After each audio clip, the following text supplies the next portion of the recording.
Late last year, the poker sleuths got lucky when one of the players requested the hand histories of a suspected cheater known as Pot Ripper.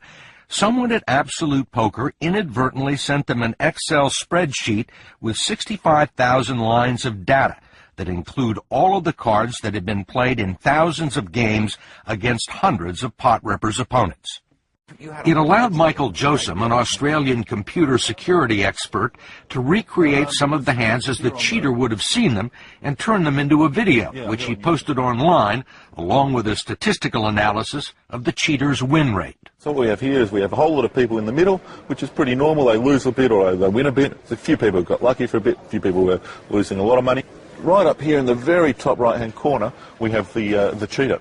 We did the mathematical analysis to find that they were winning at about 15 standard deviations above the mean, which is approximately equivalent to winning a 1 in a million jackpot 6 consecutive times.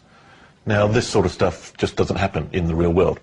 But more importantly, the Excel spreadsheet also listed the user account and the IP address of the suspected cheater, which the sleuths traced to the computer modem of an Absolute Poker employee. The company, which is headquartered in this shopping mall in Costa Rica, was finally forced to acknowledge that a former employee had cracked their software code and cheated online players by looking at their cards. But what really made the victims angry was that Absolute Poker cut a deal with the cheater to protect his identity in exchange for a full confession of how he did it. Here these people stole millions of dollars from their customers, from their best customers, from the high-limit players of the site. And in the official report released about what happened, not only did nobody get into any kind of legal trouble, their names weren't even publicized. But in the murky world of internet poker, there was precious little the players could do about it. The companies were located in Costa Rica. They couldn't really complain to U.S. authorities because online gambling is illegal. The only pretense of supervision and the players' only hope lay with a tiny nation thousands of miles to the north that hardly anyone had ever heard of. The virtual poker games are actually run on computer servers from this Canadian Indian reservation outside of Montreal. It's all licensed by a sovereign tribe of the Mohawk Nation that has no experience in casino gambling and doesn't have to answer to Canadian authorities. The Grand Chief is Mike DeLille. Is internet gambling illegal in Canada?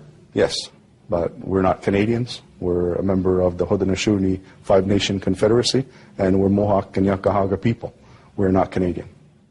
And that legal distinction has allowed the Kanawakis to rake in millions of dollars a year by licensing internet gaming sites and housing their computer servers on the reservation.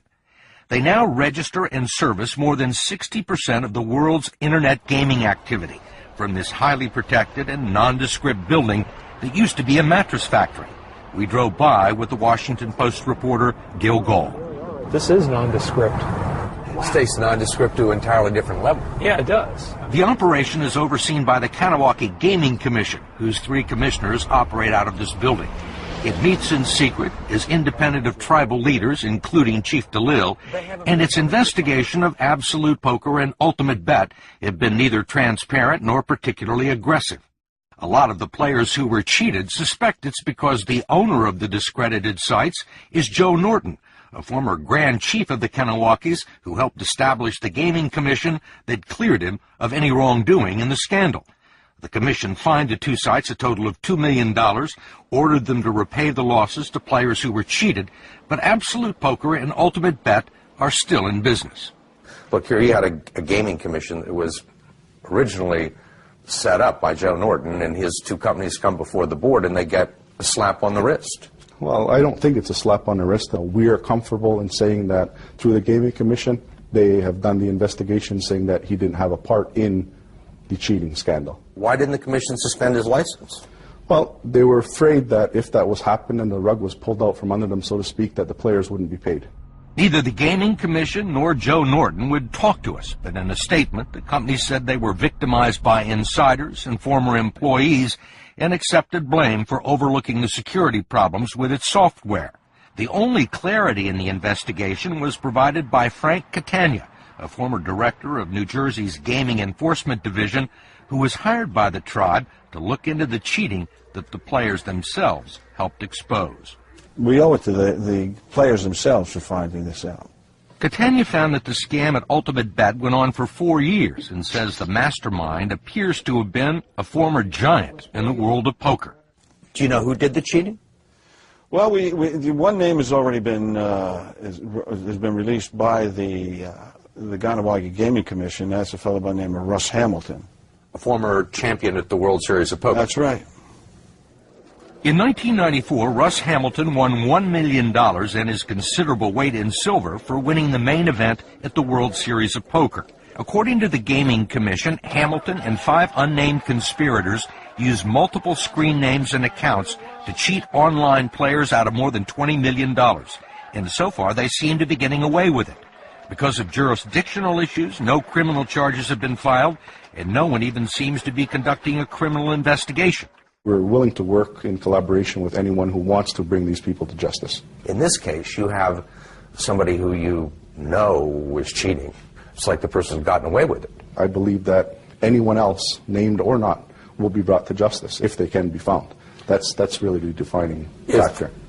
But we didn't have that much trouble locating Hamilton. He seems to be holed up at his home in Las Vegas behind the security gates of an exclusive golfing community. Hi, is Russ there? Last week, we called his house and were told by a woman that answered the phone that he would be back in a little while.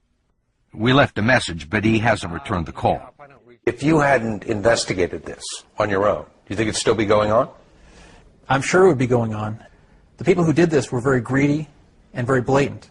But the scary thing is, there may be other accounts out there like this, maybe even on other sites, that are not being done with the same sort of recklessness.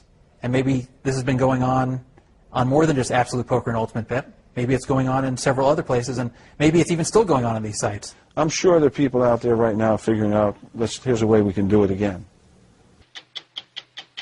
To learn more, go to cbsnews.com or washingtonpost.com/investigations.